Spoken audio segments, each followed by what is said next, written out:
Ya, sebelum memulai kelas, mari kita menghormat kepada Sang Buddha dengan membacakan Namo Tassa 3 kali bersama-sama. Namo Tassa Bhagavato Arahato Sama Sambuddhassa.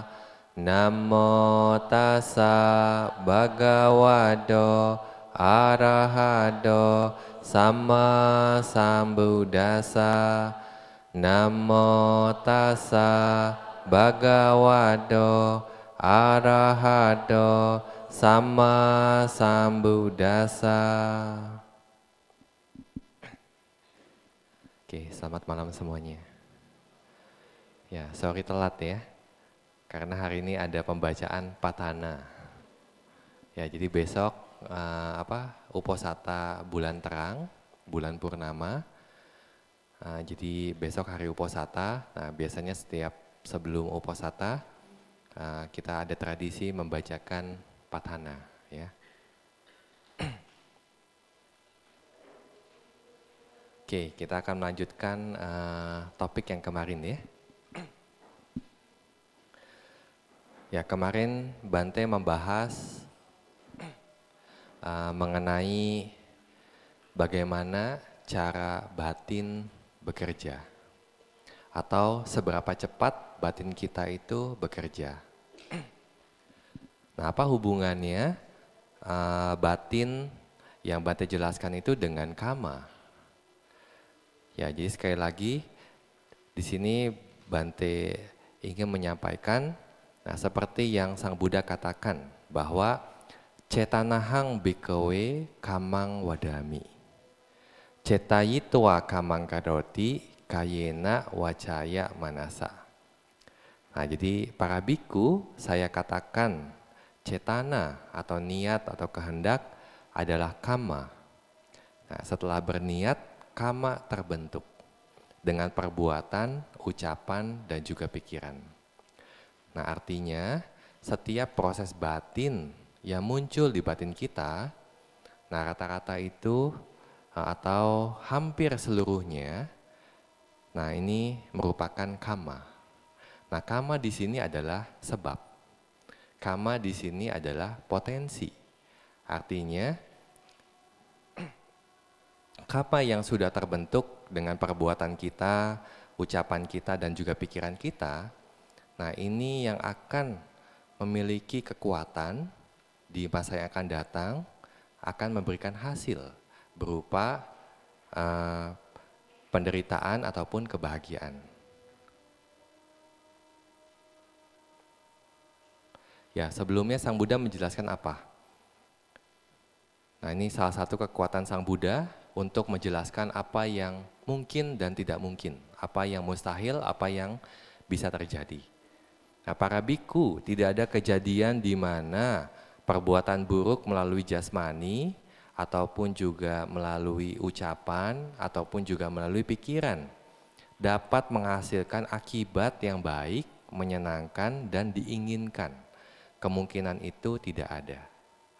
Nah, artinya ketika kalian berbuat akusala melalui perbuatan, ucapan, dan pikiran, nah yang kalian dapatkan itu bukanlah kebahagiaan atau sesuatu yang diinginkan. Tetapi yang Sang Buddha katakan, kemungkinan yang seperti itu tidak ada. Yang artinya ketika kita berbuat akusala melalui perbuatan, ucapan, dan pikiran, nah kita hanya akan mendapatkan sesuatu yang buruk, yang tidak menyenangkan, dan juga tidak diinginkan.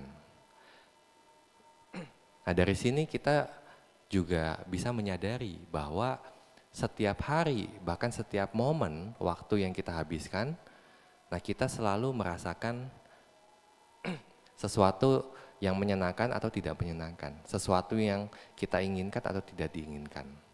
Nah, jadi artinya apa? Artinya kama itu bekerja bahkan setiap momen waktu kita. Melalui objek yang muncul di hadapan kita, ataupun objek yang bisa kita dengarkan, objek yang kita bisa cium baunya, atau objek yang kita bisa rasa, atau objek yang kita sentuh. Bahkan objek batin pun juga terkait masalah kama ini. Yang Sang Buddha katakan, kalau objek-objeknya bagus, artinya apa? Nah, artinya itu terjadi karena perbuatan baik kita. Artinya sebab yang kita lakukan adalah sebab yang kusala. Melalui perbuatan, ucapan, dan juga pikiran. Nah, ini bagaimana kama dibentuk ya. Jadi karena cetana, karena kehendak. Yang dimana di sini yang ingin Bante sampaikan adalah cetana itu ada di setiap jenis-jenis kesadaran yang berasosiasi dengan kemelekatan, loba mula cita. Nah, jadi kesadaran-kesadaran yang akarnya adalah loba, akarnya keserakahan.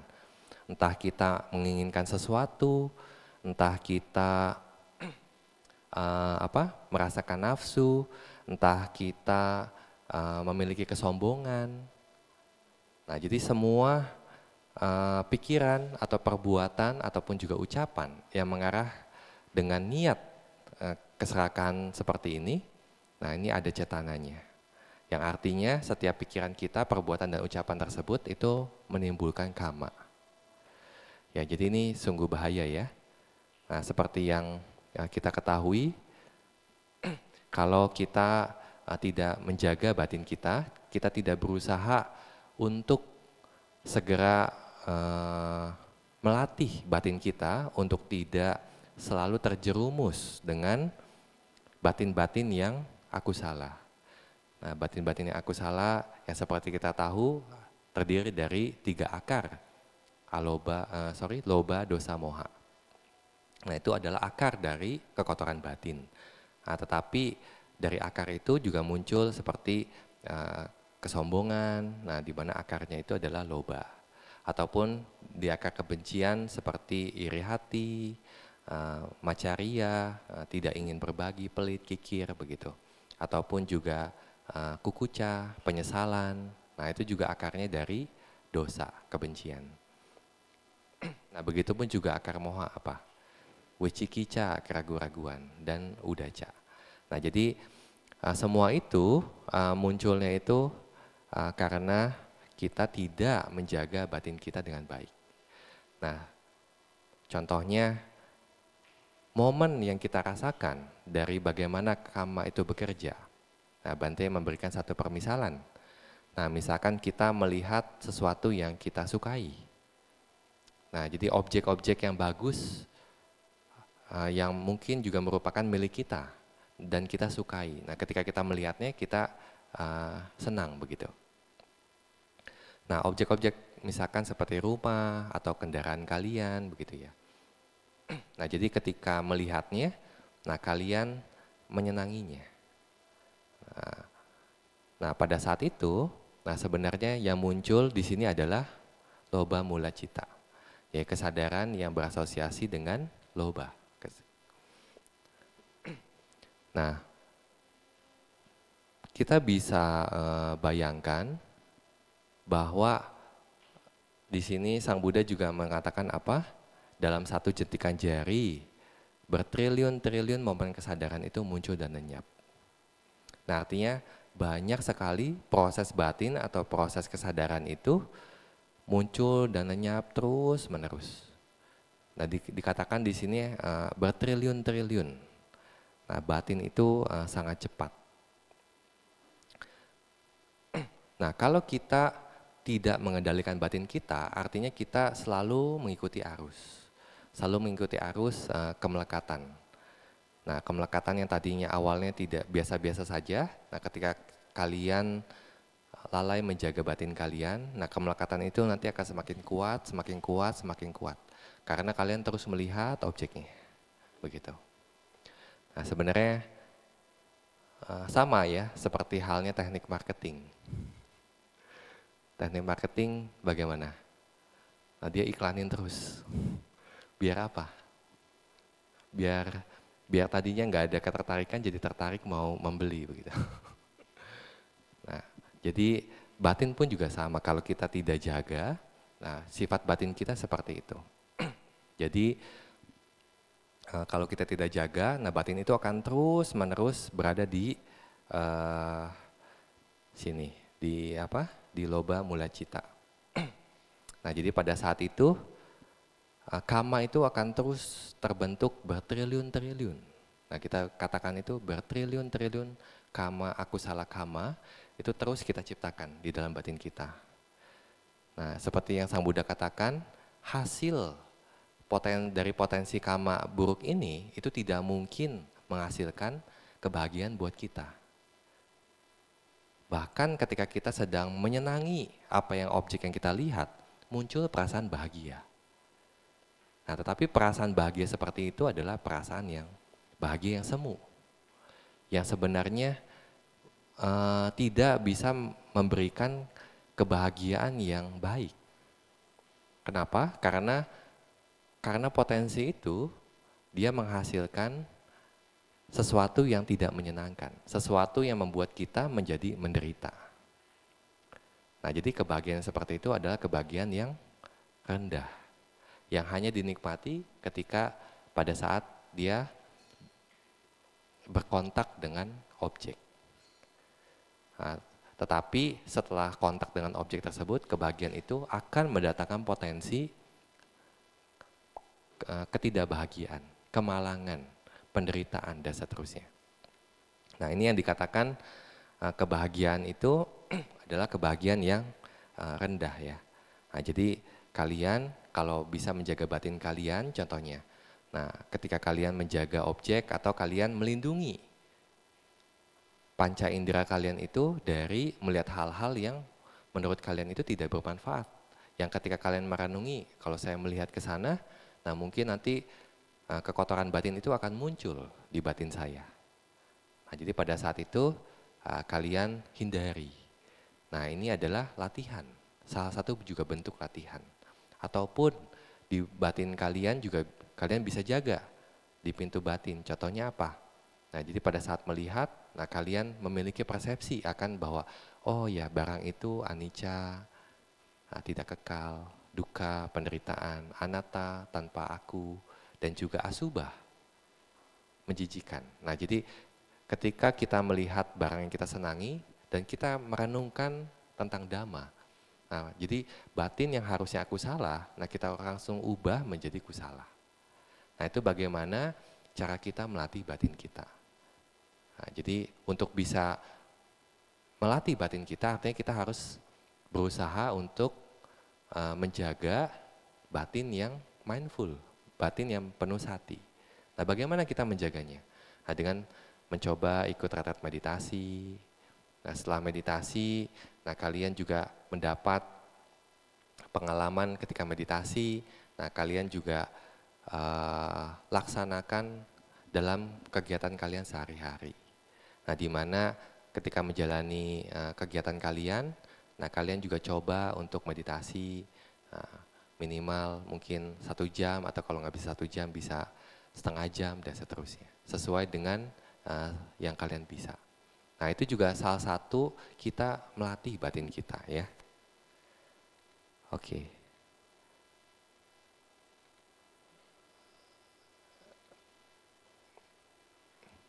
Ya, ini Bante ingin memberi contoh mengenai bagaimana kita melihat begitu ya. Nah, jadi proses kesadaran mata ketika kita menangkap objek, nah kemudian dilanjutkan dengan pintu batin atau yang disebut mano dwara wajana. Nah, jadi dari pintu panca indera atau pintu mata, kemudian ke pintu batin. Nah, ini kira-kira proses kesadarannya. Nah, terjadi kira-kira hanya 14 momen pikiran. Nah, sedangkan dalam satu jentikan jari sudah triliunan momen pikiran itu muncul dan lenyap. Nah, artinya dalam satu jentikan jari, nah proses kesadaran mata ini akan terus berulang. Dan diikuti dengan proses pintu pikiran kita. Nah, kira-kira seperti ini gitu ya. Nah, Bante memberikan satu gambaran di mana lingkaran ini satu momen pikiran dan terjadi setelah ini lenyap, muncul ini, lenyap, muncul ini, lenyap, muncul ini. Nah, ini triliunan ya, kita katakan triliunan, baru satu jentikan jari lewat. Artinya proses ini sangat cepat. Dan di sini kama itu terbentuk. Ya, jadi kama ini yang warna biru ini terbentuk. Nah, kalau kita tidak menjaga dengan baik pikiran kita, nah berarti akusala kama itu akan terus tercipta di sini. Muncul, muncul lenyap, muncul lenyap, muncul lenyap. Nah, lalu bagaimana? Nah, ketika kita melihat, artinya kita punya mata, kita punya landasan mata. Nah, Sang Buddha katakan, cakunca paticca rupe ca upajati caku winyanan. Tinang sanggati paso. Nah, jadi dengan bergantung pada mata, yaitu caku, dan rupe, itu penglihatan atau objeknya. Caku winyana atau kesadaran mata itu muncul. Nah, jadi ada landasan, ada objeknya. Nah, landasannya apa? Nah, kalau konsepnya itu ya kita punya mata. Kita punya mata, kita punya objek yang dipandang mata. Baru kesadaran mata itu bisa muncul. Nah, jadi pertemuan antara ketiganya itu disebut kontak atau pasa. Nah, ini yang Bante mau sebabkan adalah penyebab bagaimana kama itu muncul. Nah, Sang Buddha katakan, kata moca bhikkhave kamanang nidana sambawo. Jadi apakah sumber atau asal mula dari kama? Nah, jadi Sang Buddha katakan paso bhikkhave kamanang nidana sambawo. Jadi kontak adalah sumber bagaimana atau penyebab kama itu muncul, gitu ya. Nah, di dalam praktek dalam wipasana, nah terutama di dalam melihat bagaimana cara kama bekerja untuk melihat kebenaran mulia akan asal mula penderitaan. Nah, ada teknik meditasi yang disebut paticca samuppada metode kelima. Nah, jadi metode ini diajarkan oleh Bante Sariputta. Nah, di mana di sana Bante Sariputta membahas dengan sangat mendetail. Nah, jadi ada 5 sebab. 5 sebab itu adalah landasan, yaitu di sini adalah mata. Nah, tetapi bukan mata biasa, begitu ya. Terkadang orang punya mata, punya bola mata, tetapi tidak bisa melihat. Kenapa? Karena dia nggak punya watu ini atau landasan matanya. Nah, jadi landasan mata dengan mata itu berbeda ya. Nanti Bante akan jelaskan lebih detail setelah ini. Kemudian aramana. Aramana itu adalah objek. Nah, jadi mata itu hanya bisa melihat warna. Begitu ya. Kemudian ada caku sampasa. Nah, ini yang tadi Sang Buddha jelaskan sebagai kontak. Kontak adalah sumber kamanya. Nah, karena ada kontak ini, nah makanya kama itu muncul. Artinya proses kesadaran kita, kusala atau akusala itu juga karena kontak. Nah, kemudian aloka, ada cahaya. Nah, jadi kalau kita melihat nggak ada cahaya, nah kita tidak bisa menangkap apa-apa. Nah, jadi proses kesadaran mata itu tidak bisa muncul. Dan yang terakhir adalah manasikara, perhatian. Nah, jadi walaupun kita melihat, tapi kalau nggak ada perhatian, nah kita pikiran kusala atau kusala ini juga nggak bisa muncul, begitu ya. Ya, jadi ini 5 sebab. Nah, ini yang disebut sebagai landasan mata. Yang disebut landasan mata itu adalah caku pasada. Nah, di sini translusan mata atau yang disebut caku pasada. Nah, karena kita punya translusan mata atau caku pasada, nah kita bisa melihat.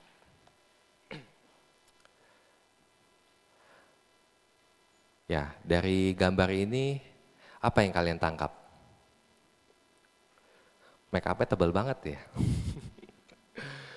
Tapi ini dia ingin menjelaskan, Bante mengambil gambar ini ingin menjelaskan sesuatu. Nah, jadi zaman sekarang juga zaman yang sudah lebih modern dari ilmu pengetahuan. Nah, di mana sekarang kita juga mulai menyadari bahwa tubuh kita ini terdiri dari partikel-partikel. Begitu ya. Nah, ini sebenarnya pengetahuan yang bahkan Sang Buddha sudah sampaikan 2600 tahun yang lalu. Bahwa tubuh kita ini hanya terdiri dari partikel-partikel kecil yang disebut kalapa atau rupa kalapa. Nah, jadi rupa kalapa ini adalah satuan partikel yang paling kecil, yang tidak bisa dilihat oleh metode apapun selain batin yang terkonsentrasi. Begitu. Nah, kadang Sayadaw-ji juga menjelaskan, ya kita beruntung karena kita punya latihan konsentrasi, nah sehingga kita nggak perlu membuktikannya ke lab untuk melihat tubuh kita itu terdiri dari partikel-partikel kecil. Nah, bahkan seorang saintis pun untuk bisa membuktikan partikel-partikel ini dia harus membawanya ke lab, nggak bisa dibuktikan langsung. Nah, tetapi kalian punya kesempatan. Nah, jadi kalau kalian melatih meditasi samatha bhavana, melatih sampai mencapai konsentrasi seperti yang Sang Buddha ajarkan, nah kalian memiliki kesempatan untuk bisa melihat atau membuktikan bahwa tubuh kita ini terdiri dari partikel-partikel. Nah, di mana partikel-partikel ini juga banyak jenisnya. Ya, jadi ada partikel itu yang munculnya itu karena kama, ada partikel itu munculnya karena kesadaran, cita, ada yang partikel munculnya itu karena temperatur, elemen api, dan juga partikel yang munculnya itu karena nutrisi. Nah, di mana sangat sulit untuk membuktikannya. Nah, tetapi kalau kalian memiliki konsentrasi, nah seperti yang Sang Buddha ajarkan apa? Samahito bhikkhu bhikkhu yata bhutang pajanati. Nah, jadi orang yang terkonsentrasi, para bhikkhu, nah dia bisa melihat segala sesuatu sebagaimana adanya. Nah, jadi ketika dia mengarahkan perhatiannya itu ke mukanya, nah di sana yang dia lihat bukan lagi mata, bukan lagi hidung, bibir, kulit, begitu ya, tetapi hanya partikel-partikel ini. Nah, ini yang Sang Buddha katakan sebagai rupa. Nah, ketika kita bilang nama dan rupa atau batin dan jasmani, nah kita ini terkadang menjadi salah persepsi bahwa apa yang dimaksud jasmani yang Sang Buddha katakan sebagai rupa itu tidak sama dengan yang kita maksud sebagai jasmani adalah tubuh kita. Nah, yang ketika Sang Buddha bilang nama dan rupa itu bukan lagi konsep, bukan lagi tubuh kita. Nah, tetapi ini yang Sang Buddha katakan. Nah, di sutta yang lainnya Sang Buddha juga menjelaskan apa? Nah, apa itu rupa? Nah, rupa itu adalah elemen tanah, air, api, angin. Nah, di sini ada warna, bau, rasa, nutrisi, daya hidup, dan translucent mata. Nah, di mana selain 4 elemen besar, tanah, air, api, angin, nah semua itu Sang Buddha katakan sebagai upadaya rupa atau materi turunan, begitu ya. Nah, jadi ketika Sang Buddha katakan harus melihat, memahami sepenuhnya dan menembus 4 kebenaran mulia, yaitu kebenaran mulia akan penderitaan. Nah, inilah yang disebut kebenaran mulia akan penderitaan, yaitu rupa, materi, wedana, perasaan, sanya, persepsi, sangkara, formasi mental, dan juga winyana, kesadaran. Atau dengan kata lain, kita sebutnya sebagai nama dan rupa, batin dan jasmani.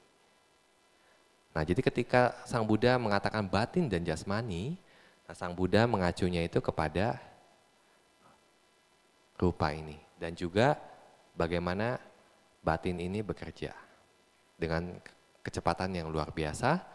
Dan ketika munculnya pun selalu memiliki satu bundle atau satu kelompok, begitu ya. Nah, jadi tidak hanya persepsi saja, tidak hanya perasaan saja, tetapi mereka itu muncul bersamaan. Dan ini merupakan objek dari Vipassana. begitu ya. Nah, jadi objek dari Vipassana itu ketika kita melihat perasaan, itu tidak hanya perasaan saja yang muncul. Tetapi dia juga harus bisa melihat bahwa di momen yang sama dengan perasaan yang muncul itu ada kesadaran, cita, ada pasa, kontak, ada persepsi juga, dan seterusnya.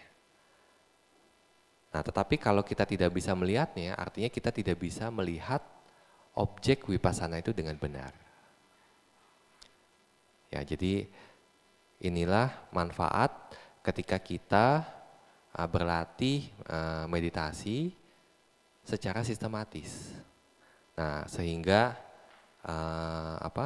rangkaian meditasinya itu akan menjadi mudah, begitu. Dan Sang Buddha juga selalu mengajarkan meditasi itu secara sistematis. Yang kita lihat di beberapa sutta, di mana mungkin Sang Buddha mengajarkan Vipassana itu secara subjek per subjek. Contohnya ada yang diajarkan hanya mengenai pancakanda atau 5 kelompok kemelekatan, ada yang hanya diajarkan mengenai 12 ayatana, 12 landasan, ada yang 18 elemen, 18 dhatu, begitu. Nah, kenapa beda-beda? Nah, karena Sang Buddha bisa melihat, nah mereka itu expertnya di mana, mereka itu paling memahaminya itu di mana, begitu. Jadi untuk bisa menjadi atau untuk bisa menembus 4 kebenaran mulia, nah kita tidak perlu mengetahui secara menyeluruh, begitu. Tetapi hanya ketika mereka sangat expert di bidang pengetahuan tertentu, nah Sang Buddha itu akan memandunya, begitu. Oke, kita lanjutkan ya. Nah, ini adalah topik utama. Ya, ini juga yang ada di catatan yang panitia bagikan ya kepada kalian. Yaitu adalah 12 jenis kama yang kita sebut sebagai dwadasa kama. Nah, ini topik utama dari kelas Bante, hukum kama, the law of kama. Nah, di mana 12 jenis kama ini itu adalah pengetahuan yang Sang Buddha miliki untuk mengerti hukum kama atau kama niyama. Nah, jadi pengetahuan ini sebenarnya pengetahuan yang kalau Sang Buddha nggak muncul, pengetahuan ini tidak ada. Walaupun hal ini bekerja untuk setiap makhluk, begitu ya. Tetapi hanya ketika Sang Buddha muncul, nah Sang Buddha bisa menunjukkan mengenai pengetahuan ini. Ya, jadi kita bisa baca bahwa 12 jenis pengetahuan akan kama atau berbagai jenis kama, berbagai jenis hasil kama sesuai dengan kebenaran sesungguhnya yang tidak bisa diketahui bahkan oleh para murid. Itu telah ditunjukkan oleh Sang Buddha yang mengetahui pengetahuan kama dan hasil kama atau yang kita sebut sebagai kama wipaka nyana. Nah, jadi ini pengetahuan yang luar biasa sebenarnya ya. Bagaimana kita mengetahui cara kama bekerja itu dengan 12 jenis kama ini. Oke, kita masuk untuk yang kategori yang pertama. Nah, di sini adalah kapan kama itu mulai berlaku atau waktu terjadinya. Nah, di sini ada 4. Yang pertama itu adalah kama efektif saat ini, yaitu dita dhamma wedaniya kama. Nah, kalau kalian ingat, ketika kita membahas kama wipaka di Acintya Sutta, nah di dalam kitab komentarnya itu dijelaskan kama wipaka ini yang termasuk ini ya, dita dhamma wedaniya kama. Nah, kalau kita pikirkan mungkin kita bisa menjadi gila. Nah, tetapi di sini kenapa kita pelajarin? Nah, karena kita sudah mendapatkan bimbingan dari Sang Buddha. Begitu ya. Nah, bahkan orang yang punya kualitas konsentrasi yang sangat mendalam di luar ajaran Sang Buddha, yang dia bisa melihat banyak sekali masa lampau, nah, tetapi mereka juga tidak bisa melihat bagaimana cara karma itu bekerja. Nah, masih ada keraguan, nah sehingga pandangan salah itu masih ada. Nah, tetapi Sang Buddha ketika bisa melihat cara bekerjanya karma itu dengan sempurna, nah jadi tidak ada lagi pandangan salah, begitu. Oke, yang kedua itu karma efektif selanjutnya. Yang pertama berarti belum bahas. Karma efektif saat ini Ditta Dhamma Wedaniya Karma, atau karma yang berlaku dalam keberadaan individu yang sama atau atabawa. Maksudnya karma itu bisa muncul pada proses kesadaran yang sedang berlangsung di kehidupan ini. Nah, ini maksudnya karma efektif saat ini. Ya, kita bisa lihat di lembar yang pertama. Nah, kalian bisa baca bahwa karma efektif saat ini adalah karma yang memenuhi kondisi yang tepat akan membuahkan hasil dalam kesinambungan mentalitas materialitas atau nama dan rupa yang sama pada kehidupan sekarang, begitu. Nah, jadi ini adalah karma yang bisa efektif di kehidupan saat ini. Jadi ketika kalian melakukan karma tertentu, nah hasilnya itu kalian bisa rasakan di kehidupan ini, begitu. Nah, yang kedua itu adalah karma efektif selanjutnya. Nah, di mana karma ini ketika kalian lakukan itu akan berdampak, hanya dampaknya itu atau hasilnya itu hanya kalian bisa rasakan di kehidupan berikutnya. Nah, ini yang kedua ya, Upapaja Wedaniya Karma, karma efektif selanjutnya.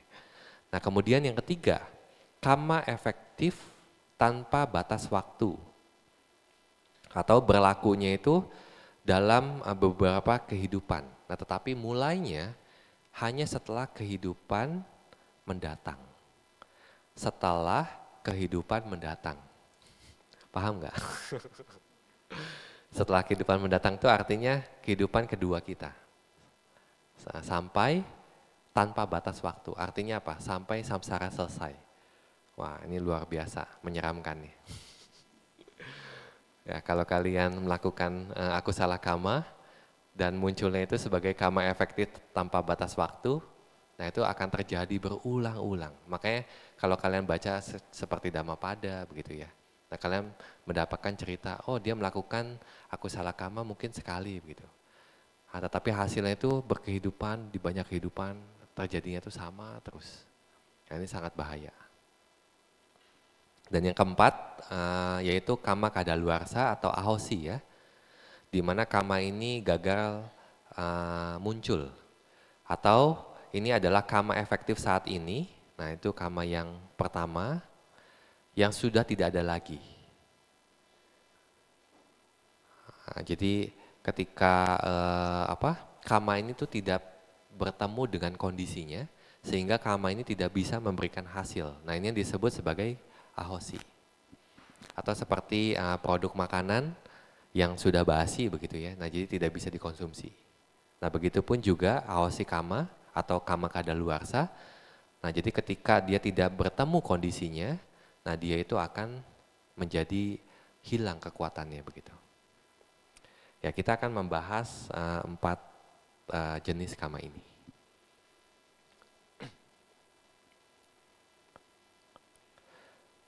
Oke, nah di sini kalian bisa melihat ya, Bante mengambilnya itu dari buku The Working of Karma. Ya, bagi yang beberapa tahun lalu ikut peluncuran buku, dapat bukunya, tolong dibaca lagi ya. Jangan jadi pajangan.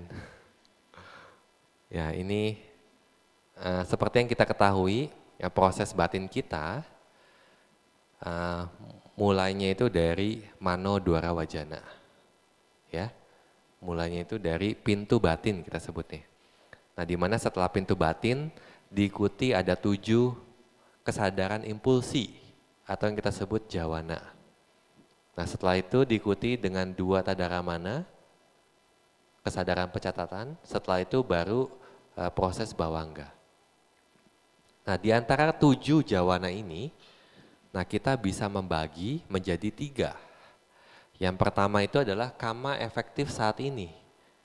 Nah jadi kama-kama yang bisa memberikan hasil di kehidupan saat ini, nah kalau ketika kama dari jawana pertama ini muncul. Nah, jawana pertama dari proses batin kita itu bisa memberikan kekuatan untuk memberikan hasil pada saat ini, begitu ya.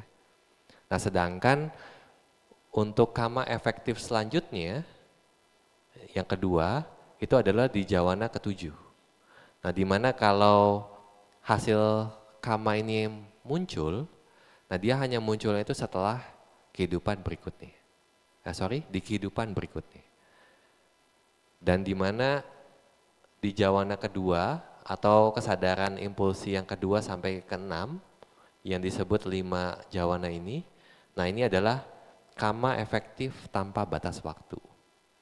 Nah jadi kalau memberikan hasil, dia hanya memberikan hasil setelah kehidupan berikutnya, begitu ya.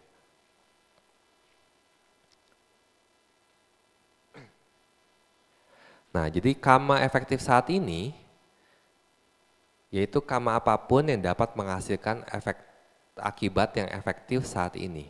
Kebahagiaan yang muncul sehubungan dengan persembahan atau dana, atau dengan latihan moralitas, menjaga sila, atau meditasi, begitu ya.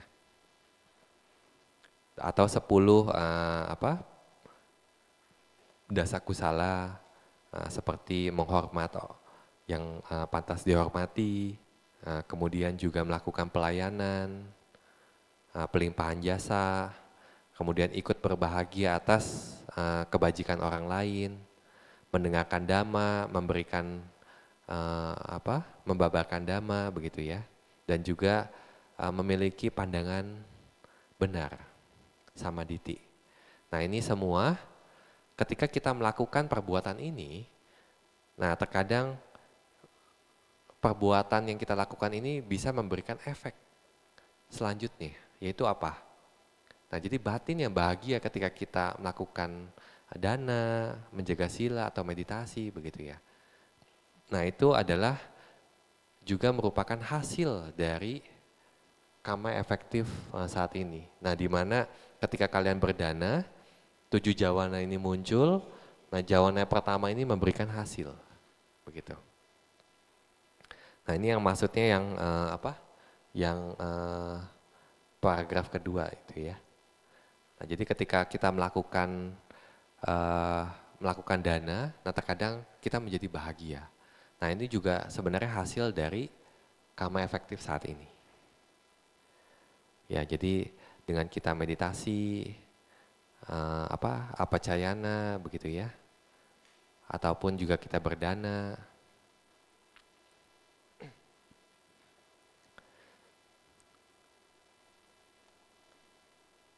Video bagaimana ya?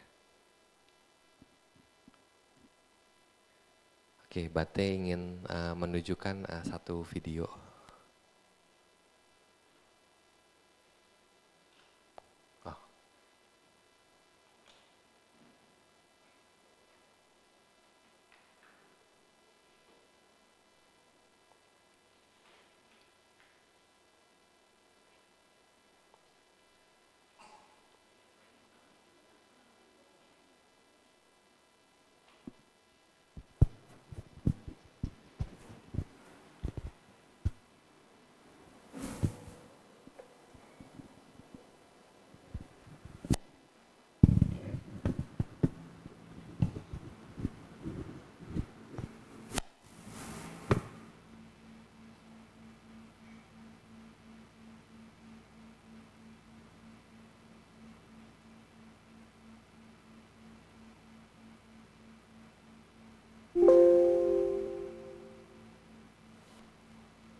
In the Buddha's time, a family of garland makers had a daughter named Malika.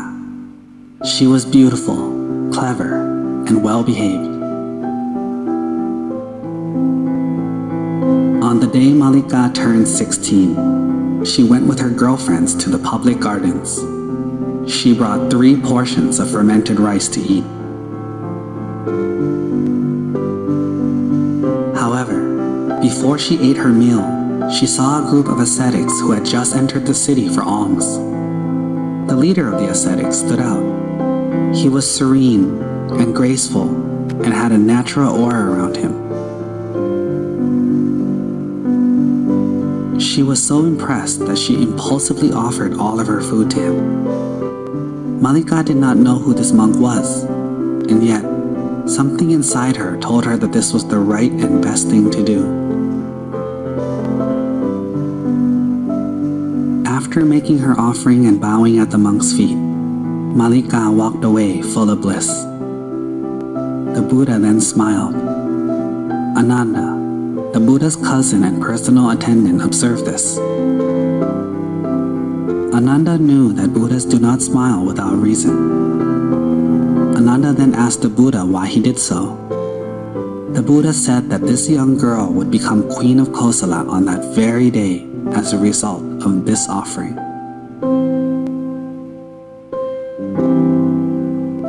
The current king of Kosala was named King Pasenadi.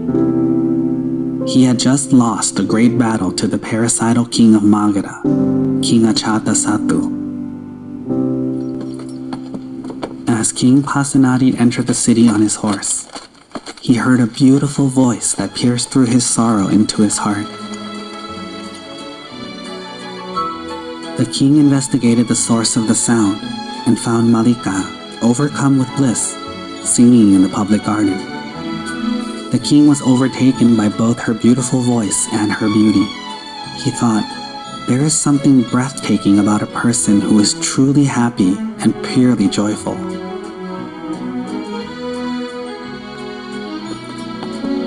Unafraid, Malika walked up to the king and gently took the reins of his horse. The king asked her if she was married or otherwise spoken for, and she said she was not. The king dismounted and asked if he could lay his head in her lap. As Malika stroked his hair and sang to him, the king slowly forgot his sorrow. Instead, he could only think of her. After he had recovered, the king took Malika to her home.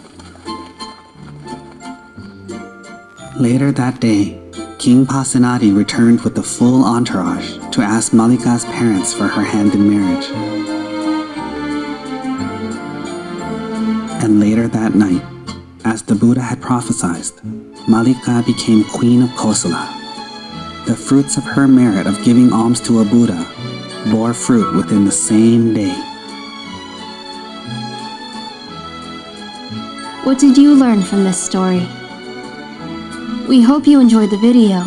Click like if you did, and click subscribe if you want to see our uploads. Oke, gimana videonya? Ray?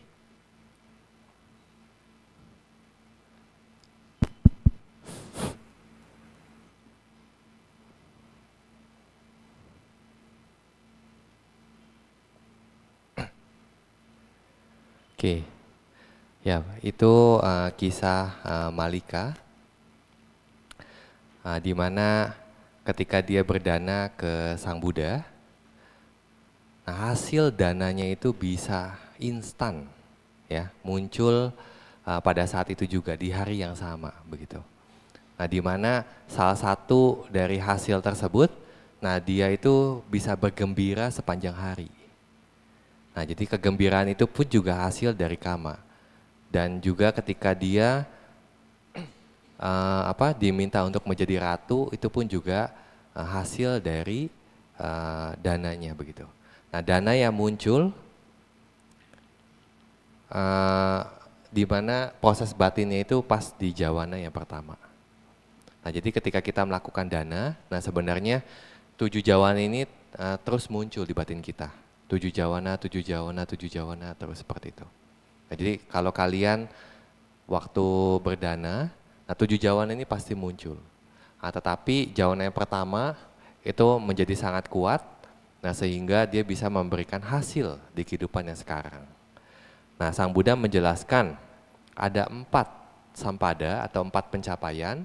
Nah, ketika dana itu bisa muncul di kehidupan yang sama. Yang pertama itu adalah watu sampada. Ya, kalian bisa baca di lembar bahwa watu sampada di halaman yang pertama paling bawah itu adalah yang menerima persembahan seseorang atau objeknya haruslah seorang arahat atau anagami yang mampu memasuki pencapaian penghentian atau yang disebut nirodha samapati. Penghentian sementara dari nama dan rupa yang muncul dari kesadaran. Nah, di sini Malika ini memberikan kepada Sang Buddha.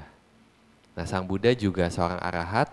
Nah, Sang Buddha juga di banyak kesempatan itu selalu masuk ke nirodha samapati. Untuk apa? Untuk memberikan manfaat yang besar kepada orang yang berdana ke Sang Buddha. Nah, itu tujuan Sang Buddha, karena Sang Buddha punya mahakaruna, punya belas kasih yang luar biasa. Nah, sehingga Sang Buddha itu ingin orang yang berdana itu mendapatkan manfaat yang luar biasa, begitu. Dan ini terjadi momennya Ratu Malika. Nah, di mana momen kesempatan seperti itu sangat jarang terjadi, begitu. Dan sebenarnya bahkan Malika sendiri nggak tahu, mungkin Sang Buddha baru keluar dari nirodha samapati. Begitu ya. Nah, apa itu nirodha samapati? Nah, nirodha samapati itu adalah jenis pencapaian yang hanya bisa dicapai oleh seorang arahat dan anagami. Nah, di mana pencapaian ini, nah sebenarnya mereka itu ingin merasakan bagaimana momen parinibbana. Nah, jadi momen parinibbana itu adalah momen padamnya nama dan rupa. Nah, jadi tidak ada kelahiran kembali. Nah, di mana seorang arahat walaupun dia sudah mencapai parinibbana kilesa atau padamnya kekotoran batin, nah tetapi dia belum mencapai padamnya kanda atau tubuhnya. Nah, jadi dia ingin mencoba bagaimana sebenarnya momen parinibbana itu seperti apa. Nah, dia akan masuk ke pencapaian nirodha samapati ini. Nah, di mana syarat untuk mencapainya itu harus memiliki 8 pencapaian jana. Nah, di mana dia juga harus punya determinasi khusus sebelum masuk ke pencapaiannya.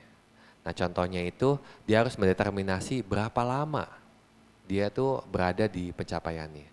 Dan juga dia harus bisa melihat berapa sampai apakah waktunya itu cukup. Nah, sampai dia mencapai momen parinibbananya. Nah, jadi maksudnya itu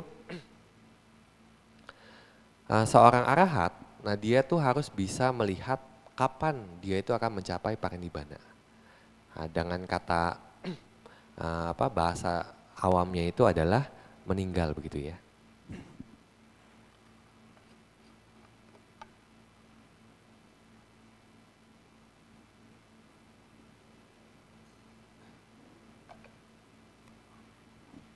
Nah, jadi sebelum arahat memasuki nirodha samapati, nah dia harus bisa melihat batas sisa umurnya sampai apakah sanggup ketika dia memiliki keinginan untuk mencapai itu dalam 7 hari. Nah, apakah waktu umurnya itu masih tersisa 7 hari atau enggak? Begitu. Nah, jadi kira-kira seperti itu. Jadi dia harus determinasi khusus. Nah, orang yang masuk ke nirodha samapati, nah itu bahkan tubuhnya itu tidak bisa dibakar. Nah, ataupun ketika ada bencana apapun, nah tubuhnya itu tidak terganggu. Nah, jadi di zaman Sang Buddha ada yang salah persepsi melihat bahwa biku itu mungkin sudah meninggal. Nah, padahal masih masuk di nirodha samapati. Nah, ciri khasnya apa? Ciri khasnya itu juga dia nggak bernafas. Nah, jadi ketika dia determinasi selama 7 hari, nah ketika dia duduk itu, dia akan duduk sangat diam dan juga tubuhnya tidak bernafas. Yang mungkin orang itu akan menganggap, oh ini orang sudah meninggal, padahal belum. Nah, bahkan di dalam ada biku yang masuk di dalam hutan, masuk ke pencapaian Niroda Samapati. Nah, ada perampok yang masuk ke hutan itu yang menganggap bahwa itu adalah batang pohon, karena mungkin gelap juga. Nah, sehingga mereka mau menghangatkan diri, dan mereka bakar batang pohon di sekitar tubuh biku tersebut. Nah, di mana setelah api menyala, nah tubuhnya itu tidak terbakar, bahkan jubahnya pun juga tidak terbakar. Nah, itu juga salah satu determinasi sebelum masuk. Kalau dia nggak determinasi jubahnya, nah pada saat itu mungkin jubahnya terbakar, tapi tubuhnya tidak terbakar. Nah, tetapi karena determinasi jubahnya pun, nah jubahnya pun juga tidak tersentuh oleh api. Nah, lalu yaitu kualitas dari Niroda Samapati ya. Nah, jadi orang yang di antara murid Sang Buddha yang paling sering memasuki Niroda Samapati itu Bante Sariputta. Nah, jadi Bante Sariputta itu dikatakan, jadi ketika Bante Sariputta berpindah patah, nah itu dari rumah ke rumah, nah jadi ketika dia berhenti di depan halaman rumah, menunggu orang yang di dalam rumah itu membawakan makanan, kemudian pergi ke Bante Sariputta. Nah, Bante Sariputta itu menunggu sambil berdiri masuk ke pencapaian Niroda Samapati. Nah, untuk apa? Untuk memiliki belas kasih yang luar biasa buat para pendananya, begitu ya. Nah, ini mengenai pencapaian objek gitu ya. Jadi maksudnya si penerima dananya itu harus seorang arhat atau anagami ya, yang bisa masuk ke pencapaian Niroda Samapati. Artinya dia punya konsentrasi jana. Kemudian Pacaya Sampada, ini pencapaian kebutuhan. Nah, kita lihat di halaman 2, yaitu ya, Elvina bisa bacakan nomor 2 paling atas.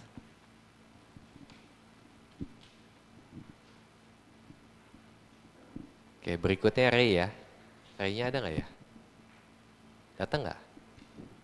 Nggak datang. Pencapaian kebutuhan atau pacaya samada adalah kebutuhan yang dipersembahkan harus diperoleh sesuai dengan dhamma. Adalah sesuai dengan ucapan benar atau disebut sama waca, perbuatan benar atau disebut sama kamanta, dan penghidupan benar atau disebut sama ajiwa. Ya, sadu. Ya, jadi yang kedua syaratnya itu adalah pacaya sampada atau pencapaian kebutuhan. Nah, di sini barang yang didanakannya, nah itu harus diperoleh dengan penghidupan yang benar. Ya, jadi dengan perbuatan yang benar, ucapan yang benar, dan juga penghidupan yang benar. Nah, kemudian yang ketiga yaitu adalah pencapaian niat atau cetana sampada. Nah, jadi ketika dia atau niat si pemberi itu harus tanpa noda. Ia harus memiliki pikiran bahagia sebelum mempersembahkan, saat mempersembahkan, dan setelah mempersembahkan. Itu tidak ternoda oleh kemelekatan dan juga kemarahan atau sebagainya. Tidak mengharapkan imbalan apapun dari si penerimanya. Nah, jadi kalau ini gampangnya itu adalah ketika kita punya niat hanya untuk pencapaian nibbana, nah ini juga dikatakan sebagai cetana sampada. Nah, jadi niat yang tulus, yang tidak ada keinginan begitu. Nah, contohnya kalau kita punya keinginan, sebenarnya kita sedang mencemari kualitas dari pemberian kita, kualitas dari dana kita. Tetapi kalau kita hanya punya niat, oh semoga saya dengan dana ini mencapai nibbana. Nah, jadi dana kita ini menjadi murni, yang disebut cetana sampada. Kemudian yang keempat, yaitu faktor ekstra, yaitu adalah penerimanya haruslah seorang arahat atau anagami yang baru saja keluar dari pencapaian penghentian niroda samapati. Ya, jadi hanya untuk arahat dan anagami yang baru keluar dari pencapaian ini. Nah, jadi ketika diberikan dana tersebut dengan memenuhi faktor pacaya sampada dan cetana sampada, nah pada saat itu memungkinkan hasil dananya itu bisa muncul seperti Ratu Malika. Ya. Nah, kemudian di dalam The Walking of Karma, ya Sayadaw menjelaskan sebenarnya hanya dana dari kehidupan sekarang itu tidak bisa memberikan hasil yang penuh. Nah, sebenarnya dia pun juga sudah pernah melakukan kebajikan di kehidupan sebelumnya. Nah, di mana dia ketika melakukan kebajikan, contohnya berdana, itu dengan 5 cara dana yang unggul, begitu ya. Nah, bagaimana kita melakukan kualitas dana yang unggul? Nah, yang pertama itu si pemberi dana atau kita yang sedang berdana itu harus menjaga sila. Nah, jadi kita harus punya sila. Selalu mengendalikan perbuatan dan ucapan kita. Dan yang kedua, nah dananya itu didapatkan dari penghidupan yang benar. Nah, ini sama seperti yang tadi ya, pacaya sampada. Yang ketiga, ini juga cetana sampada, yaitu ia memiliki batin yang bersih dan murni. Nah, artinya batin kita itu tidak mengharapkan sesuatu, begitu ya. Atau bahkan mengharapkan hasil. Contohnya ketika kita mengetahui hukum karma, begitu. Oh, dengan kita berdana, nah kita bisa menjadi kaya raya, begitu. Nah, jadi kita mengharapkan kaya raya dengan berdana. Nah, jadi pada saat itu sebenarnya batin kita itu menjadi batin yang tidak murni, begitu. Nah, kenapa? Nah, karena seperti yang tadi kita katakan, seperti yang Bati jelaskan di bagaimana cara karma bekerja. Nah, jadi ketika kita memiliki niat atau memiliki sesuatu yang ingin kita capai, nah itu adalah keinginan, itu adalah cetana juga. Tetapi cetana di sini berkaitan dengan yang tidak bajik. Nah, sehingga sebenarnya dana itu akan menghasilkan hasil yang luar biasa. Tetapi karena pikiran kita itu hanya tertuju kepada kekotoran, seperti kekayaan dan seterusnya. Nah, sehingga hasil dananya ini menjadi inferior. Nah, tetapi kalau kalian ingin memiliki dana yang superior, nah kalian harus membiasakan, harus melatih. Nah, jadi ketika berdana itu kalian hanya tujukan untuk pencapaian nibbana. Nah, ini yang disebut memiliki batin yang bersih dan murni. Nah, begitu pun juga di banyak sutta, nah Sang Buddha selalu menjelaskan kalau kita berdana itu, nah yang kita dapat apa? Ayuwana sukang balang. Nah, kalian juga sering dengar. Ya, setiap dana makanan ke sangga, nah sangga juga selalu menjawabnya itu ayuwana sukang balang. Ayu, umur atau usia, umur panjang begitu ya. Wana itu kecantikan, suka itu kebahagiaan, dan juga bala itu kekuatan. Nah, jadi ketika kita mengharapkan, oh semoga saya ketika berdana itu semoga saya kaya raya begitu. Nah, sebenarnya kalian juga merendahkan perbuatan kebajikan kalian sendiri. Yang seharusnya itu berdana itu lebih banyak lagi. Seperti usianya juga panjang, seperti kecantikannya juga ada gitu. Tetapi kalian hanya mengharapkan satu hal saja. Nah, itu rugi begitu ya. Nah, tetapi kalau kalian tahu cara bekerjanya karma, ya kalian selalu bisa cuan terus. Oke, kemudian Yang kelima, nah ini si penerima dananya itu juga memiliki sila. Nah ini kalau kelima ini muncul, nah kita bisa memiliki kualitas dana yang unggul.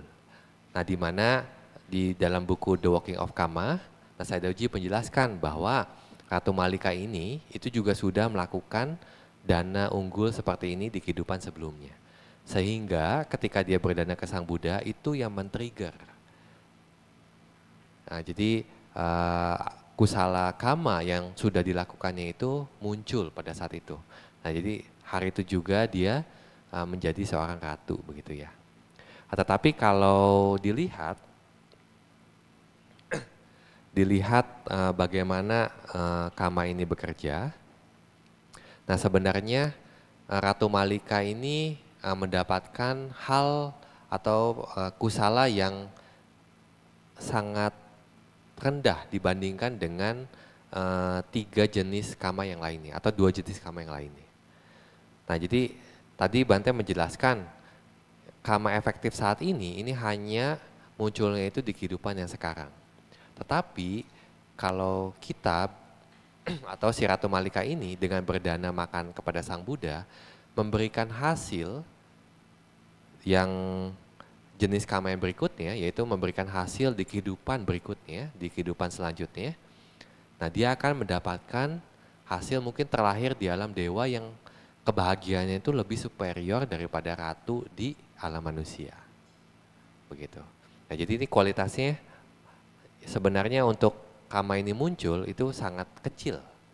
Ya kualitasnya paling rendah begitu dibandingkan dengan kama yang lainnya.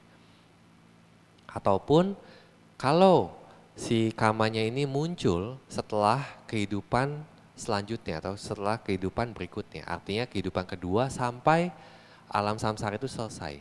Yang artinya dia akan selalu memiliki kehidupan yang superior dengan berdana kepada Sang Buddha. Nah jadi dibandingkan dengan 3 kama ini, nah kama efektif saat ini adalah jenis kama yang sangat kecil. Rugi, ya bocuan. Nah, oke.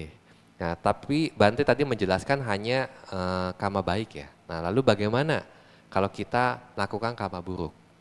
Nah Bante juga akan menunjukkan satu video ya.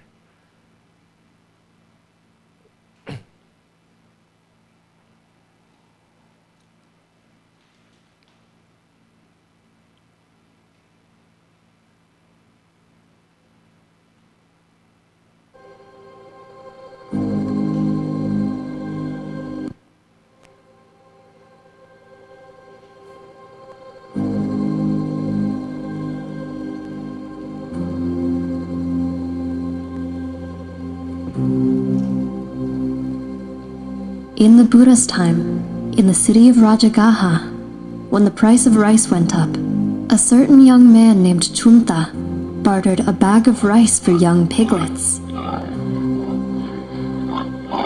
Chunta raised his pigs in pens and fed them until they were nice and fat.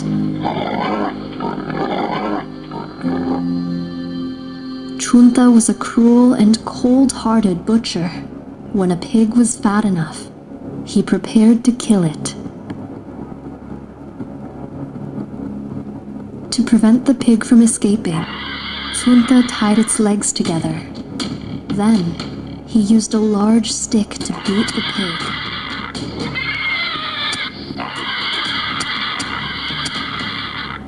Chunta then forced a large piece of wood into the pig's mouth to keep it open. He then poured boiling hot liquids into the pig's mouth, causing it to defecate. Chunta checked to see if the liquid that came out was clear. If the liquid was dirty, he would continue to pour boiling liquid into the pig's mouth until the liquid that came out was clean. Then, Chunta would pour the rest of the boiling water onto the pig's body, causing any dark spots of the pig's skin to peel. Chunta would then heat a large stick until it was red. and use it to burn off the pig's darkened flesh.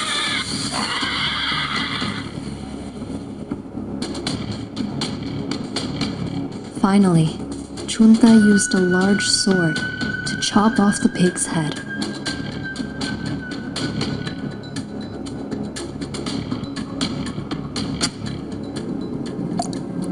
He used the blood he collected to marinate the pig's meat.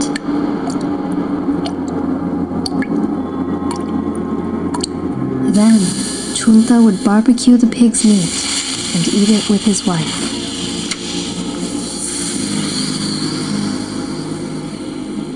For 55 years, Chunta made a living raising and killing the pigs and selling their meat.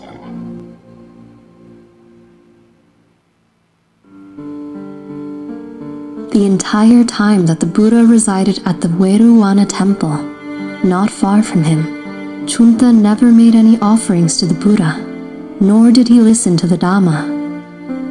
In his old age, he felt the pains of death creep upon him.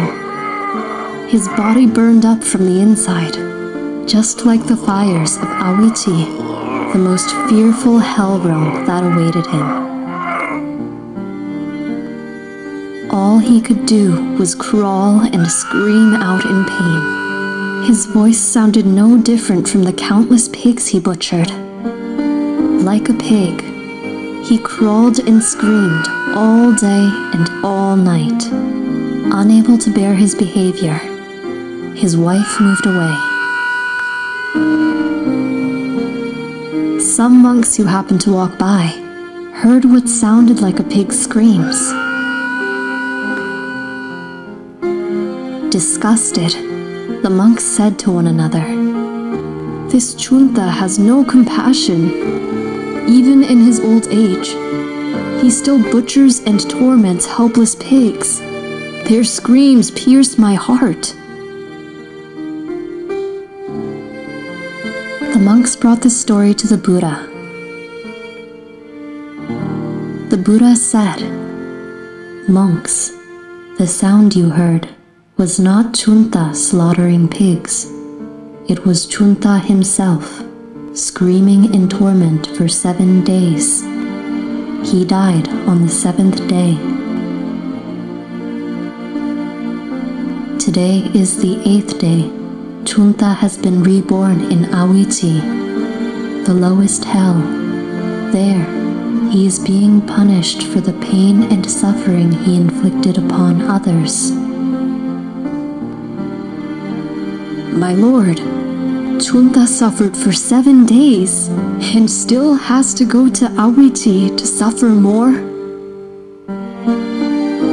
"That is true, monks. Here he grieves.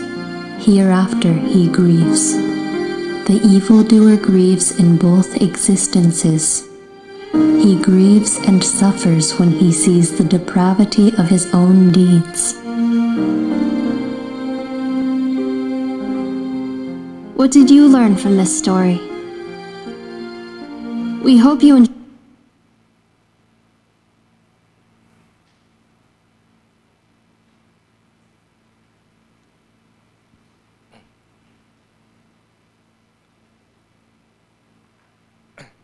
Ya itu Chunda ya, yang Sang Buddha katakan apa? Bagi si pelaku kejahatan, evil doer, dia akan menderita di kehidupan yang ini dan dia akan menderita di kehidupan setelahnya. Nah, yang Sang Buddha ketika maksud di kehidupan saat ini adalah ini ya, karma efektif saat ini. Nah, jadi ketika mereka melakukan perbuatan akusala, nah hasil dari perbuatan akusala pun juga punya kemungkinan untuk berbuah saat ini. Nah, seperti halnya contohnya ketika seorang penjahat yang ketangkep gitu, dihukum dan seterusnya. Ya, jadi itu sangat luar biasa ya. Ya, jadi kita harus senantiasa menjaga perbuatan kita dari munculnya batin-batin yang akusala ya. Karena semua itu ada cetana yang memberikan potensi penderitaan buat kita di masa yang akan datang. Oke, mari kita selesaikan pembahasan kama efektif saat ini. Nah, di sana, di sini dijelaskan juga bahwa namun yang pasti adalah kesadaran yang muncul setelah kesadaran jalan atau magga cita. Ini adalah kama efektif saat ini. Karena akibatnya muncul pada momen berikutnya sebagai kesadaran buah atau pala cita. Begitu ya. Jadi ketika seseorang mencapai tingkat kesucian atau merealisasi nibbana yang pertama kalinya, nah pada saat itu momen batin yang disebut magga cita atau kesadaran jalan itu muncul di batinnya. Objeknya apa? Objeknya adalah nibbana. Nah, nibbana dhatu kita sebutnya atau elemen nibbana. Nah, jadi elemen nibbana ini hanya bisa dilihat oleh kesadaran jalan. Nah, biasanya ketika seorang meditator dia berlatih vipassana, nah di akhir vipassananya, nah dia akan masuk ke pencapaian magga cita ini atau kesadaran dari jalan. Nah, objeknya itu berubah. Yang tadinya mungkin dia hanya melihat nama dan rupa atau sebab-sebabnya sebagai anicca, dukkha, anatta. Nah, kemudian ketika masuk ke magga cita, objeknya itu berubah jadi elemen nibbana atau nibbana dhatu. Nah, jadi setelah magga cita, nah kemudian proses kesadaran berikutnya yaitu adalah pala cita. Nah, ini bisa dilihat bagaimana seorang sotapanna atau sakadagami atau anagami atau arahat, nah ketika mereka masuk ke pencapaian magga dan pala, begitu ya. Nah, dimulai dari manodwara wajana, kemudian di sana ada parikama, upacara, anuloma, gotrabu. Yang sebenarnya itu adalah juga jawana. Nah, ini mungkin bagi yang belajar Abhidhamma ini juga familiar bahwa pencapaian ini adalah pencapaian yang mirip dengan pencapaian jana. Nah, di mana ketika seseorang masuk ke pencapaian jana, nah di sini juga selalu ada upacara samadhi yang kita sebut parikama, upacara, anuloma, gotrabu, gitu ya. Nah, begitupun juga seorang meditator vipassana, nah ketika mereka merealisasi nibbana, nah di sana dia akan masuk dimulai dari pintu batin, kemudian ada parikama, upacara, anuloma, gotrabu, kemudian magga dan pala. Nah, jadi setelah magga diikuti pala seterusnya. Nah, di mana dikatakan dia dapat mempertahankan objek nibbana ini sesuai kemampuan dia. Nah, seperti halnya seorang meditator yang memasuki konsentrasi jana, nah dia dapat mempertahankan konsentrasi jananya sesuai dengan kemampuannya. Nah, kalau misalkan dia bisa mempertahankannya selama 1 jam, nah jadi selama 1 jam itu batin itu tidak terputus oleh proses kesadaran yang lainnya ataupun juga kesadaran bawangga. Nah, jadi semuanya itu hanya jawana atau kesadaran impulsi yang disebutnya sebagai phala, kesadaran buah begitu ya. Nah, jadi sifatnya dhamma, akalika, tanpa jeda waktu, itu juga yang dimaksud ini ya. Jadi setelah magga phala. Nah, jadi dhamma itu tidak ada jeda. Nah, jadi seperti halnya orang yang masuk ke pencapaian magga, pasti setelah magga itu akan muncul phala begitu. Nah, ini yang dimaksud sebagai kama efektif saat ini begitu ya. Jadi kalau ini masuk ke dalam hal pencapaian kesucian. Dan yang terakhir, nah jadi kalau orang itu mengakhiri kehidupannya, nah, jadi setelah dia meninggal, jadi kama efektif yang dia lakukan di kehidupan ini akan menjadi ahosi, akan menjadi basi begitu ya. Itu bukan lampau, sorry, salah ketik. Nah, ini jadi kama kadaluarsa ya, jadi kama ahosi. Maksudnya apa? Contohnya tadi seperti Ratu Malika. Ratu Malika, nah jadi hasil perbuatan kebajikannya ketika dia berdana ke Sang Buddha, itu sebenarnya hanya 1 momen aja yang menghasilkan dia itu bisa memunculkan kebajikan di masa lampaunya sehingga dia menjadi ratu, tetapi sebenarnya masih ada kama yang lainnya yang mungkin belum matang. Yang ketika si Malika itu mengingat, contohnya mengingat perbuatan dia, nah itu akan mendatangkan kebahagiaan. Itu juga sebenarnya juga hasil dari kamanya juga. Tetapi ketika Malika ini meninggal, nah kama yang terutama di jawana pertama yang menjadi kama efektif saat ini, yang masih berupa potensi, belum memberikan hasil. Nah itu akan semuanya menjadi ahosi atau menjadi kadaluarsa. Artinya kama itu akan menjadi hilang. Nah begitupun juga ketika kita melakukan kebajikan, nah 7 jawana ini akan selalu muncul di proses kesadaran kita. Artinya ketika kita melakukan kebajikan, kita punya potensi untuk mendatangkan hasil di kehidupan sekarang, di kehidupan berikutnya, atau kehidupan setelah yang berikutnya. Nah jadi kita selalu menghasilkan 3 potensi ini di proses kesadaran kita. Nah itu yang disebut potensi kama. Nah jadi ketika kita meninggal, potensi kama yang pertama itu yang kama efektif saat ini, yang hanya berbuah di kehidupan sekarang, itu semuanya menjadi kadaluarsa atau yang kita sebut ahosi. Nah ini yang dimaksud pernyataan ini ya. Nah jadi setelah kita meninggal, nah semua kama yang kita lakukan di kehidupan sekarang yang menjadi potensi untuk kama efektif saat ini, tetapi tidak memiliki kondisi untuk berbuah. Nah semuanya menjadi basi.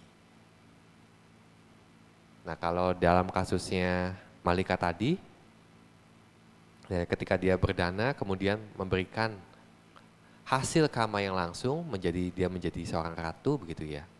Karena dia bertemu 4 ini. Nah, tetapi kalau kalian tidak bertemu 4 ini, nah artinya banyak dari potensi jawana pertama ini atau menjadi efektif saat ini, itu semuanya menjadi kadaluarsa setelah kalian meninggal. Nah, tetapi tadi yang Bate jelaskan, 7 jawana ini selalu muncul di batin kita. Artinya kita selalu melakukan dana, itu 3 potensi ini selalu muncul di batin kita. Nah artinya walaupun potensi yang satu ini sudah ahosi, tetapi masih ada potensi untuk memunculkan di kelahiran berikutnya. Nah kasusnya Cunda tadi, nah, di mana dia itu muncul kama efektif saat ini, yang munculnya itu di kehidupan sekarang berupa penderitaan buat dia selama 7 hari. Nah setelah meninggal, nah objek menjelang kematiannya itu pun juga mengenai pembunuhan babi. Nah di mana pada saat objek itu muncul, yang mengkondisikan dia untuk terlahir di neraka. Nah sehingga si Cunda ini, kama pembunuhannya ini, yang di sini sudah kadaluarsa, nah, tetapi dia masih punya potensi yang selama 55 tahun dia lakukan pembunuhan.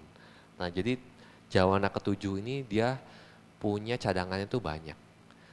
Nah ini yang mempertahankan dia itu ada di neraka. Atau ketika muncul di neraka, penderitaan dia itu juga diintensifkan, perkuat begitu. Kenapa? Karena sebenarnya dari 55 tahun dia membunuh babi, nah hanya 1 proses 7 jawana ini yang memberikan menghasilkan atau memproduksi kehidupan dia itu terlahir di alam neraka. Sisanya kemana? Nah sisanya itu yang mengintensifkan atau yang terus menjaga dia itu terus ada di neraka. Luar biasa. Ya sangat panjang ya. Jadi kalau sudah ke neraka itu enggak sebentar. Sang Buddha katakan bisa ribuan tahun. Oke, saat ini Bante stop dulu. Mungkin kalau ada yang ingin bertanya, Bante persilakan. Oke, Ya. Dipersilakan bagi yang ingin bertanya. Ya, diutamakan kelas samadhi.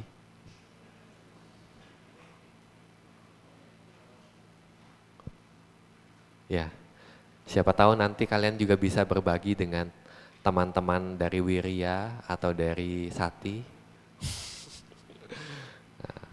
Ya, berusaha untuk jadi pembabar dhamma. Oke. Sukiyoto. Oke, Sukiyoto Bante. Ya. Nah, jadi saya mau bertanya Bante, di sini kan dikatakan bahwa ada 5 hal yang perlu dipenuhi untuk suatu persembahan menjadi unggul Bante. Nah, di poin ketiga ini katanya kan ketika memberikan dan setelah memberikan, dana itu tidak boleh ternoda oleh kemelekatan atau kemarahan. Nah, setelah memberikannya ini apakah ada jangka waktu tertentu Bante? Ya, jadi di sini yang dimaksud setelah itu kita itu tidak pernah menyesal dengan pemberian kita. Nah, jadi kalau kita menyesal, nah itu sebenarnya kita juga sedang menodai hasil dana yang superior kita begitu. Nah, contohnya itu di zaman Sang Buddha ada satu orang kaya, nah di mana dia itu punya aset itu yang sangat luar biasa, yang sebenarnya kalau dia tunjukkan, nah dia itu bisa menjadi orang terkaya di kota tersebut begitu. Nah, tahunya itu setelah si orang atau si pemilik hartanya ini keduanya sudah meninggal, jadi suami istri ini sudah meninggal. Nah, karena nggak punya keturunan, nah sehingga hartanya itu jadi miliknya raja. Nah, jadi ketika si raja itu menghitung hartanya, nah ini orang paling kaya di kotanya, tetapi raja nggak tahu. Nah, jadi diceritakan, kemudian si raja ini meminta nasihat ke Sang Buddha. Kenapa ya kok ada orang seperti ini, begitu. Nah, jadi Sang Buddha kasih tahu bahwa ketika pada saat dia berdana di kehidupan lampau, nah jadi dia punya kesempatan untuk bertemu Paceka Buddha.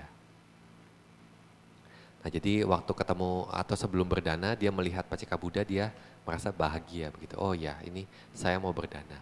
Karena pada saat itu dia sedang menyiapkan makanan untuk pekerjanya sebenarnya. Nah, tetapi karena melihat Paceka Buddha sedang pindah patah, nah dia happy gitu loh. Nah, terus kemudian ketika dia berdana, nah dia juga berdananya pun juga dengan happy. Nah, setelah berdana dia berpikir, kok saya kasih ya? Kalau saya kasih ke pekerja, nah dia itu akan melakukan pekerjaan buat saya satu hari itu. Nah, tetapi kalau buat Paceka Buddha nggak bisa melakukan jasanya ke saya begitu. Nah, dia berpikir seperti itu. Nah, jadi itu yang membuat ketika kama dari dana itu matang, nah dia menjadi orang kaya raya, tetapi karena dia menyesal, nah dia tidak bisa menikmati kekayaan. Nah, jadi itu yang dikatakan terkotori. Jadi sebelum, pada saat, dan setelah kita juga harus bisa melakukan dana itu dengan bahagia. Nah, itu kualitas dari dana.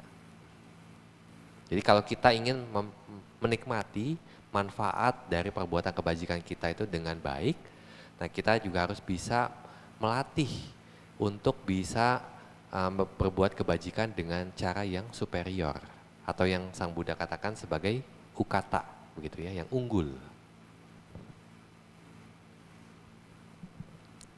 Pandami Bante. Oke.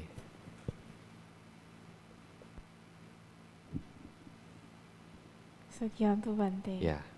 Saya mau bertanya. Jadi seperti yang Bante katakan tadi, ketika kita berdana ada 7 jawana yang muncul. Kan kita nggak tahu yang akan berbuah itu yang mana dari 3 jenis kama tersebut. Jadi seandainya kalau misalnya misalnya kayak kita berharap setelah berdana kita jadi kaya, berarti kan kualitasnya menurun. Mungkin seharusnya kita mendapatkan yang pertama, tapi karena kualitasnya menurun kita jadi nggak dapat. Misalnya ada orang yang berdana tapi nggak kaya-kaya gitu. Terus mungkin saja menurut pemikiran saya mungkin saja dia itu mendapatkan yang pertama tapi terlalu sedikit, jadi belum bisa berbuah. Jadi ketika yang pertama tersebut, ketika dia sudah meninggal kan jadi ahosikama, berarti dia rugi dong Bante. Jadi apakah ada mungkin kalau misalnya seandainya karma baik yang dia lakukan tersebut tersimpan ke kedua jenis karma lainnya, kan dia beruntung. Tapi kalau ke yang pertama tapi sedikit-sedikit gitu, sampai dia meninggal belum sempat berbuah, berarti dia tidak mendapatkan apa-apa nanti. Ya, jadi tadi seperti yang Anda tangkap juga, nah setiap kita berdana itu selalu ada 7 jawana. Artinya 7 jawana ini, nah 1 jawana memiliki potensi untuk memberikan hasil di kehidupan sekarang. Nah itu juga kita sudah dapatkan. Jadi potensi itu sudah ada di kita, tetapi belum memberikan hasil karena nggak ketemu kondisinya. Nah yang kedua dan sampai yang keenam itu juga muncul di batin kita. Artinya kita juga sudah mendapatkan potensi yang kedua ini. Yang artinya kalau dia berbuah, nah dia itu berbuahnya itu di kehidupan setelah kehidupan berikutnya. Jadi kehidupan kedua. Dan yang jawana ketujuh itu pun juga ada di batin kita ketika kita berdana. Artinya kita juga punya potensi untuk mendapatkan hasil di kehidupan berikutnya. Nah jadi ketika kita berdana, 3 potensi ini muncul di batin kita. 3 potensi ini juga kita sudah dapatkan. Nah cuman seperti yang Bante jelaskan sebelumnya, ketika kita berbuat kama, itu hanyalah kama, itu hanyalah sebab. Sebab ini harus punya kondisi untuk memberikan hasil. Nah kondisi contohnya tadi si Malika seperti apa? Nah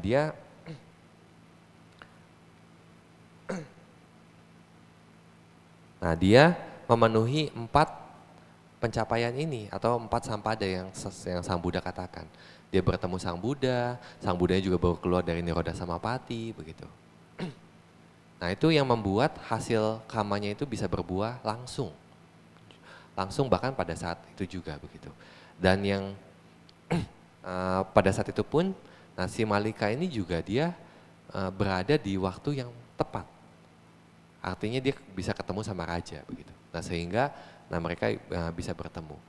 Nah sebenarnya kalau kita melihat kama ini, nah terkadang kita nggak bisa lihat momen per momen karena semua itu saling berhubungan. Nah dimana kalau kita membaca cerita Jataka ataupun membaca Tipitaka, nah jadi Raja Pasenadi Kosala dengan Ratu Malika itu juga sudah sering menjadi suami dan istri di banyak kehidupan. Nah sehingga ketika mereka melihatnya pun juga ada rasa ketertarikan begitu. Nah itu yang membuat dia menghasilkan kama seperti itu. Dan yang Bante mau jelaskan, nah di sini tadi pertanyaannya itu kalau misalkan kita berdana, nah kita tapi kok kita nggak kaya-kaya gitu loh. Ya jadi kita belum ketemu kondisinya. Nah, jadi kalau kita ingin memiliki pendapatan, nah Sang Buddha juga katakan apa? Ya kita juga harus bekerja keras. Nah dengan bekerja keras, nah kita akan mendapatkan pendapatan kita akan mendapatkan penghasilan kita. Nah berdana itu hanyalah satu faktor. Nah sebabnya kita menikmati hasil, tetapi sebabnya ini harus ketemu kondisinya. Nah kalau kita nggak bekerja, kalau kita di rumah terus gimana mau kaya-kaya gitu. Nah seperti itu kira-kira. Berarti Bante ketika misalnya kita berdana, ketiga potensi itu tetap muncul, bukan hanya salah betul. Satu saja. Betul. Oke, terima kasih Bante. Oke.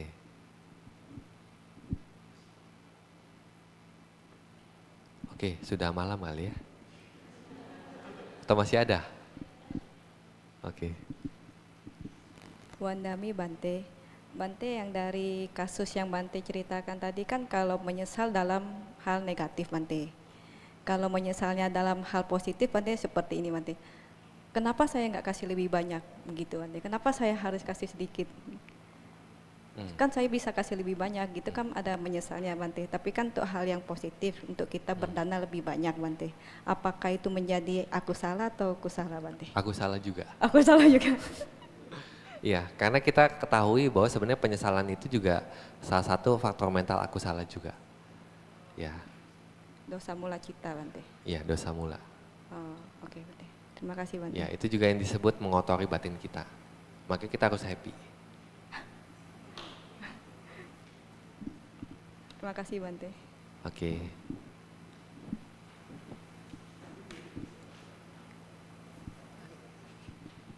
terakhir ya. Terima kasih Bante, terima kasih. Oke. Pandami Bante, sebenarnya mau nanya ini semalam, cuma semalam pun dibatasi kan. Saya mau bertanya mengenai cetana Bante. Oke, cetana. Jadi apakah kalau tidak ada cetana tidak akan menghasilkan kamawipaka? Contohnya begini Bante, misalnya saya berkendara naik motor, tiba-tiba seorang anak keluar saya tabrak mati begitu. Nah, mungkin tidak ada kamawipaka mungkin menurut pandangan saya, tapi bisa saja kita mendapatkan sanksi sosial, misalnya digebuk rame-rame atau kena hukum penjara begitu. Betul. Nah, sanksi sosial itu apakah termasuk bagian dari kamawipaka? Ya, bukan kamawipaka pembunuhan itu, tetapi sebenarnya kita punya potensi penderitaan. Mungkin pembunuhan yang kita lakukan di kehidupan sebelumnya memberikan hasil seperti itu. Jadi ada judgment, dibenci sama orang begitu. Nah, karena nggak ada niat, sebenarnya itu bukan kama. Yang Sang Buddha katakan itu bukan kama, begitu. Tetapi kenapa kita dari hasil mungkin kita menabrak orang kemudian meninggal, kemudian nanti mungkin dihakimi masa atau dan seterusnya begitu. Itu terjadi. Nah, karena ada sebab yang lainnya dari kehidupan sebelumnya.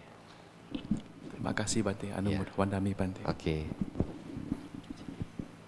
Oke ya, jangan terlalu malam ya, ada anak-anak soalnya. Namo Dhamma Bante atas penjelasan damanya. Oke, selanjutnya kita boleh minta pelimpahan jasa Bante. Oke. Ya, mari kita tutup dengan pelimpahan jasa. Kita renungkan jasa kebajikan yang kita lakukan untuk kita limpahkan kepada sanak keluarga yang sudah meninggal, kepada para leluhur, dan juga kita bagikan kepada para dewa, para buta, dan semua makhluk. Semoga mereka turut berbahagia atas pencapaian yang kita lakukan. Dan tentunya mari kita aspirasikan semoga dengan kebajikan ini, hancurnya kotoran batin kita, semoga dengan kebajikan ini menjadi sebab untuk tercapainya Nibbana. Sama-sama ya. Etawata ca amehi sambatang punya sampadang sabe dewa numodantu sabe buta numodantu sabe satta numodantu sabba sampati siddhya idame nyatinang hotu sukita hontu nyatayo idame nyatinang hotu sukita hontu nyatayo idame nyatinang hotu hontu nyatayo idame punyang asawa kaya wahang hotu idame punyang nibbana sapacayo hotu punya bagang sabba satanang bajemi te sabe me sama punya bagang labandu sadu sadu sadu.